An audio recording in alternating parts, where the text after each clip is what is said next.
آج ہماری خوش نصیبی ہے کہ ہمارے فکشن بک کلب میں one of my favourite Urdu authors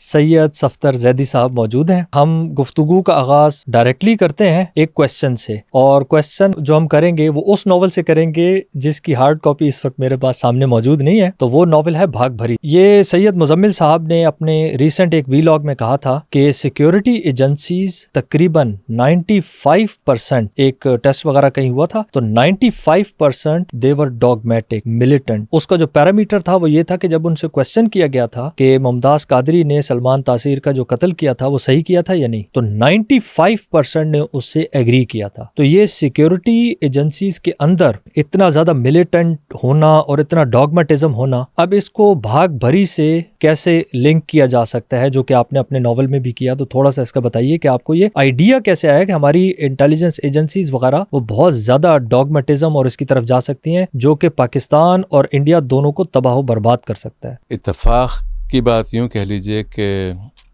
جو میرا بچپن تھا یا لڑکپن بھی کہہ سکتے ہیں، وہ اس طرح سے تھا کہ کراچی اور شاید پورا پاکستان ہی ایسا ہوگا کہ لوگ کرکٹ کھیلتے تھے، لوگ تھیٹر کرتے تھے، گلیوں میں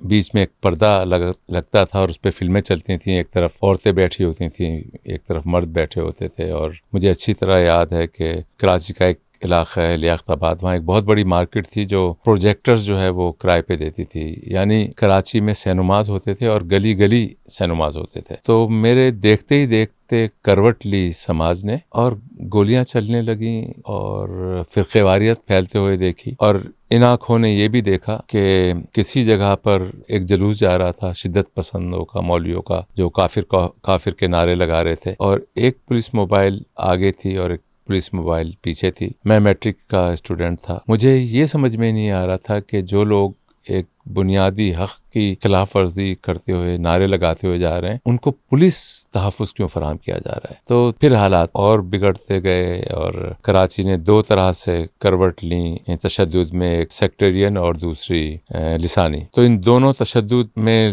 جو سیکٹرین تشدد تھا وہ بہت خوفناک تھا۔ میں نے اپنی آنکھوں سے یہ دیکھا کہ اچانک ڈاکٹرز کو شوٹ کرنا شروع کر دیا، اور ہر وہ ڈاکٹر جس کے ساتھ نقوی تقوی چھوٹی یہ کہہ لیجیے لگی ہوتی تھی، تو اس کو کلینک میں گھس کے مار دیا جاتا تھا، اور اس میں کچھ اہل سنت بھی مارے گئے، کیونکہ کاظمی رضوی اہل سنت بھی ہوتے ہیں، لیکن ان کو مارنے والوں کو یہ بتایا گیا تھا کہ بس مارنا ہے۔ اس وقت اتنا شعور نہیں تھا کہ جو ٹریگر دبانے والا جو ہوتا ہے قاتل، اسے معلوم نہیں ہوتا ہے کہ وہ کسے مار رہا ہے۔ تو پھر طالبان کی فارمیشن شروع ہو گئی، یعنی یہ پرائمری سٹیج تھی